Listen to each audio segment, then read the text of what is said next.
अस्सलाम वालेकुम। जनाब। जी जी वालेकुम सलाम। कौन मैं सा? लाहौर से सैयद वाकिफ अली जैदी बात कर रहा हूँ। मेरा वजीर आजम साहब से सवाल है। जनाब वजीर आजम साहब, अस्सलाम वालेकुम। जी वालेकुम सलाम। आपका शुरू दिन से मौक़िफ़ रहा है कि आप करप्ट हुक्मरानों और गलत प्रैक्टिस से पैसा बनाने वाले ताकतवर लोगों को कानून के कटहरे और इसकी गिरफ्त में लाएंगे। आपने बारहा कहा मैं किसी भी सूरत में इन्हें एनआरओ नहीं दूंगा। मैं मानता हूँ जनाब कि आपने काफी हद तक अपने इस मिशन के मुताबिक काम भी किया है, लेकिन जनाब आप पिछले 5-6 महीनों से आप हमें शुगर माफिया के सामने बेबस नजर आते हैं, और खास तौर पर अपने दोस्त जहांगीर तरीन से ना सिर्फ आपने मुलाकात की बल्कि उन्हें एनआरओ भी दे दिया। और लोगों का तो ये मानना है कि अगर आप ऐसा ना करते और उनसे खुफिया मुलाकातें ना करते तो आपका बजट ही पास नहीं होना था। मेरा जी, ये बड़ी आपने अच्छी बात की कि एनआरओ मैंने हमेशा कहा था मैं नहीं दूंगा। मैं पहले इसके ऊपर वाज़ेह हो जाऊं, फिर से मैंने शुरू में बात की थी, मैं फिर से करता हूं। देखें, एक होता है बड़ा डाकू, एक होता है छोटा चोर। छोटा चोर जो होता है ना, वो लोग तंग होते हैं, किसी की चीज़ चोरी कर ली, किसी का मोबाइल फ़ोन चोरी कर लिया, किसी गाय किसी का मोटरसाइकिल चोरी कर लिया, लोग तंग होते हैं। लेकिन इससे कौम कभी तबाह नहीं होती। कौम तबाह होती है जब एक बड़ा डाकू जो मुल्क का सरबराह, वजीर आला, वजीर आजम, जब हम चोरी करते हैं, हम कौम को तबाह कर देते हैं, मकरूज कर देते हैं। अब आपको मैं सिर्फ एक मिसाल देता हूं। शहबाज शरीफ, इसका जो केस चल रहा है, ये जो बाहर जाने की कोशिश, भागने की, जाने की नहीं, भागने की कोशिश कर रहा है, इसके ऊपर सिर्फ ये एक केस है। 7 अरब रुपए का ये मनी लॉन्ड्रिंग का केस है, 700 अरब रुपए का। ये सिर्फ एक केस है, इसके अलावा और केसेस हैं इनके ऊपर इतनी किताबें हैं केसेस की।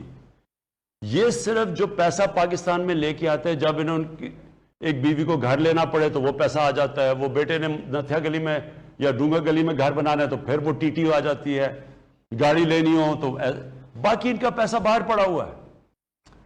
तो ये सोचे कि अगर 7 अरब रुपया सिर्फ एक, ये जो हमने पकड़ा है, ये टिप ऑफ द आइसबर्ग है। जो बाकी इनके पास, जो शरीफ और नवाज शरीफ के पास, जो इनके बेटे अरबों रुपए के वहां घरों में रह रहे हैं, वो किधर से पैसा आया? वो यहां का पैसा चोरी होके गया।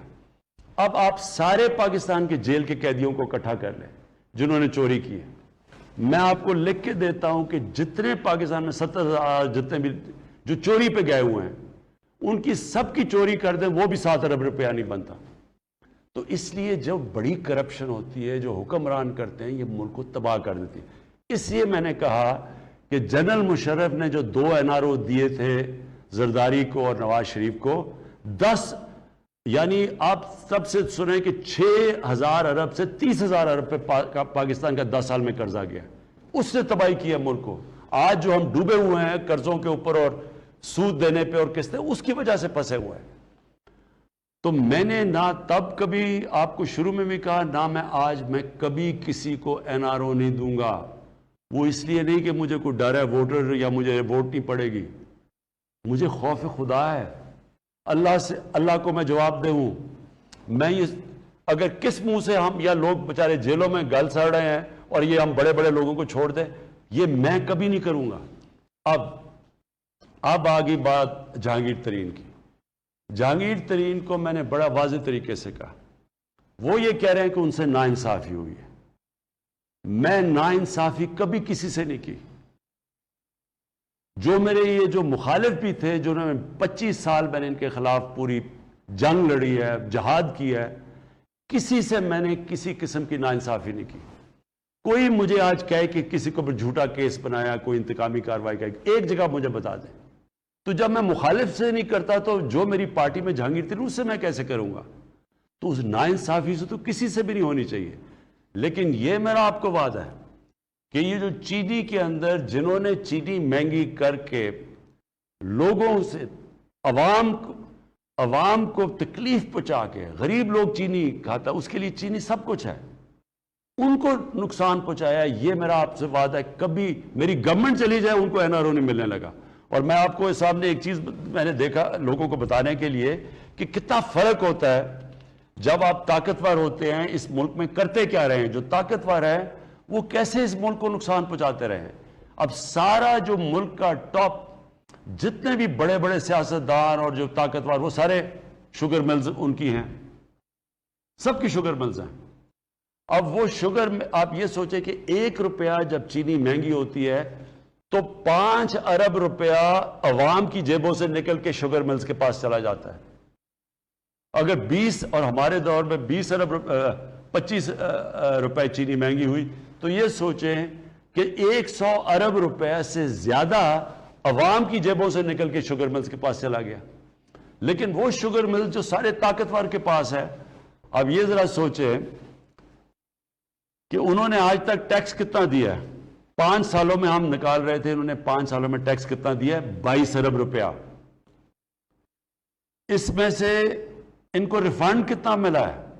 12 ارب روپیہ. تو رہ گئے صرف 10 ارب روپیہ انہوں نے ٹیکس دیا. اور ان کو 5 سالوں میں سبسڈی کتنی ملی ہے؟ 29 ارب روپیہ.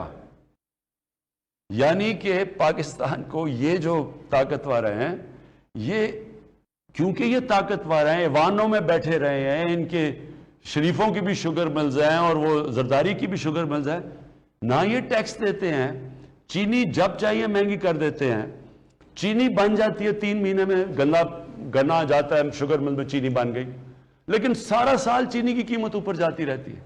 اس لیے ہم نے ان سارے مافیاز, یہ میرا وعدہ ہے آپ سے, سارے مافیاز کے اوپر کوئی کسی سے رعایت نہیں ہوگی, لیکن ناانصافی کسی سے نہیں ہوگی. جب طاقتور اکٹھے ہو جاتے ہیں, کارٹیلز یا مونوپلی بنا لیتے ہیں, جس طرح شوگر ملز ایسوسی ایشن اکٹھی ہو کے خود ہی فیصلہ کرتی ہے کہ چینی کی قیمت کیا ہونی چاہیے. یعنی چینی ایک اسینشل آئٹم ہے, یہ گورنمنٹ کو فیصلہ کرنا چاہیے. اب تک یہ پہلی دفعہ اب گورنمنٹ نے فیصلہ کیا ہے اور چینی کی قیمت نیچے آئی ہے, نہیں تو وہ وہی فیصلہ کرتے تھے کہ چینی کی قیمت کیا ہونی چاہیے. اس کے علاوہ میں آپ کو صرف ایک دینا چاہتا ہوں, کیونکہ میرے سے بار بار, اور یہ ہے ہمارے لیے بڑی تکلیف دہ چیز, میں آپ کو یہ بتا دوں کہ فائنانس منسٹر شوکت ترین کو میں نے صرف 2 وجہ سے لے کے آیا ہوں.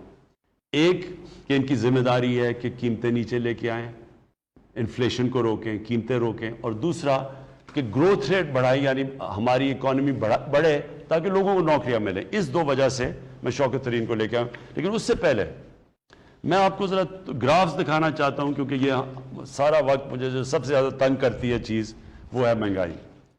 پہلے تو یہ میں آپ کو بتانا, کیونکہ جب پیٹرول اور ڈیزل مہنگا ہوتا ہے تو ساری چیزیں مہنگی ہو جاتی ہیں, کیونکہ ٹرانسپورٹ مہنگی ہو جاتی ہے. یہ میں یہ چاہتا ہوں ذرا اس گراف کے اوپر آپ بڑا غور سے دیکھیں. یہ گراف کے اندر یہ پاکستان ہے اور یہ پھر ہندوستان ہے. یہاں پاکستان میں سب سے سستا ہندوستان کے مقابلے میں انڈونیشیا, سری لنکا, ترکی, امریکہ, بھوٹان, بنگلہ دیش, چائنا, ہندوستان, یہ سب سے زیادہ سستا آج پٹرول پاکستان کے اندر بک رہا ہے.